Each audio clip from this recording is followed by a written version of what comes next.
ശരി, ശ്രീ മുഹമ്മദ് റിയാസ്, ഇവിടുത്തെ ഏറ്റവും കരുത്തനായ കോൺഗ്രസിൻ്റെ മുഖമാണ് ഉമ്മൻചാണ്ടി.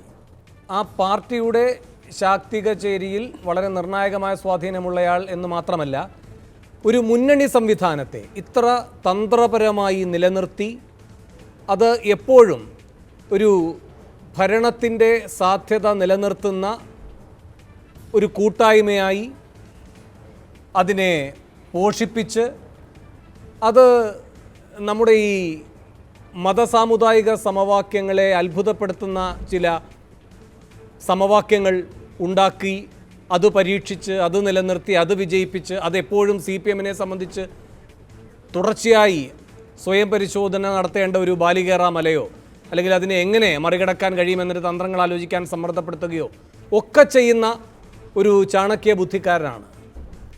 അദ്ദേഹം ഡൽഹിയിലേക്ക് പോകുന്നു എന്നത് നിങ്ങൾക്ക് ആശ്വാസമാകുമോ? അല്ലെങ്കിൽ ലോക്സഭാ തെരഞ്ഞെടുപ്പിൽ മത്സരിക്കുമെന്ന് പറയുന്നത് ഒരാശ്വാസമാകുമോ?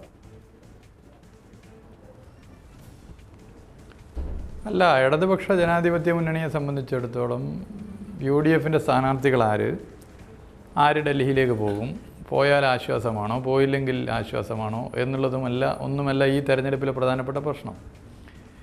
UDF-നെ സംബന്ധിച്ചിടത്തോളം, പ്രത്യേകിച്ച് കോൺഗ്രസിനെ സംബന്ധിച്ചിടത്തോളം, ഉമ്മൻചാണ്ടിയെ ഡൽഹിയിലേക്ക് പറഞ്ഞയക്കൽ ചിലർക്ക് ആശ്വാസമായിരിക്കാം. അത് ഉമ്മൻചാണ്ടി ക്യാമ്പിൽ നിന്ന് തന്നെ ഇപ്പോൾ പരസ്യമായ ചില അഭിപ്രായങ്ങൾ ഉയർന്നു വരുന്നുണ്ട്. ഉമ്മൻചാണ്ടിയെ ലോക്സഭാ തെരഞ്ഞെടുപ്പിൽ മത്സരിപ്പിച്ച് അങ്ങ് ഡൽഹിയിലേക്ക് പറഞ്ഞയക്കാൻ വല്ലാത്ത ആഗ്രഹമുള്ള ചിലരുടെ താല്പര്യം എന്താണ് എന്നും, വരാൻ വേണ്ടി പോകുന്ന ഭാവിയിലെ നിയമസഭാ തെരഞ്ഞെടുപ്പിൽ ഉമ്മൻചാണ്ടി ഇല്ലാതെ വളരെ എളുപ്പത്തിൽ ഒന്നുകൂടി പ്രതിപക്ഷ നേതാവാകാനുള്ള താല്പര്യമാണ് എന്നും പൊതുവെ ഉമ്മൻചാണ്ടിയുടെ പ്രിയപ്പെട്ടവർക്കിടയിൽ സംസാരമുണ്ട്. പക്ഷെ ഞങ്ങളെ സംബന്ധിച്ചിടത്തോളം ഈ തെരഞ്ഞെടുപ്പ് 2004 സമാനമായ വോട്ടിംഗ് റിസൾട്ടായിരിക്കും കേരളത്തിൽ എന്ന് ഏറെക്കുറെ ഉറപ്പാക്കി കഴിഞ്ഞു. 2004 BJP-യുടെ നേതൃത്വത്തിൽ വീണ്ടും ഒരു സർക്കാർ അധികാരത്തിൽ വരാതിരിക്കാൻ കോൺഗ്രസിന് വോട്ട് ചെയ്തിട്ടേ കാര്യമുള്ളൂ, ഇടതുപക്ഷത്തിന് വോട്ട് ചെയ്തിട്ട് ഒരു കാര്യവുമില്ല എന്ന് കേരളത്തിലാകെ നടന്നു പറഞ്ഞവരാണ് കേരളത്തിലെ കോൺഗ്രസ് നേതൃത്വം. അതേ ക്യാമ്പയിനാണ് 2019 കോൺഗ്രസ് ഉയർത്തിപ്പിടിക്കുന്നത്. എന്നാൽ 2004 കേരളത്തിലെ ജനങ്ങൾ ഇടതുപക്ഷത്തിൻ്റെ അംഗബലം വർദ്ധിക്കേണ്ടതും ഇടതുപക്ഷത്തിൻ്റെ ശബ്ദം ശക്തമായി പാർലമെൻറ്റിൽ ഉയർത്തേണ്ടതിൻ്റെയും ആവശ്യകത തിരിച്ചറിയുകയും BJP-ക്കെതിരെ ശക്തമായ നിലപാടെടുക്കുന്ന ഇടതുപക്ഷം കൂടുതൽ എണ്ണം വർദ്ധിക്കണമെന്നുള്ള തീരുമാനത്തിൻ്റെ ഭാഗമായി കോൺഗ്രസിൻ്റെ ഒരു MP പോലും കേരളത്തിൽ നിന്നും 2004 വന്നില്ല എന്നുള്ളത് പ്രത്യേകം ഓർക്കേണ്ടതാണ്. ഇതിന് സമാനമായ രാഷ്ട്രീയ സാഹചര്യമാണ് 2019. BJP-ക്ക് കനത്ത തിരിച്ചടി ഉണ്ടാകുമെന്ന കാര്യത്തിൽ ഒരു സംശയമില്ല. BJP-ക്ക് പ്രധാനപ്പെട്ട സംസ്ഥാനങ്ങളിൽ തന്നെ കനത്ത തിരിച്ചടി ഉണ്ടാകും.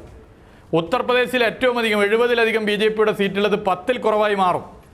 അതിൽ ഒരു സീറ്റ് പോലും കിട്ടാൻ വേണ്ടി പോകുന്നത് കോൺഗ്രസിനല്ല, സമാജ്വാദി പാർട്ടിക്കും ബഹുജൻ സമാജ് പാർട്ടിക്കുമാണ്.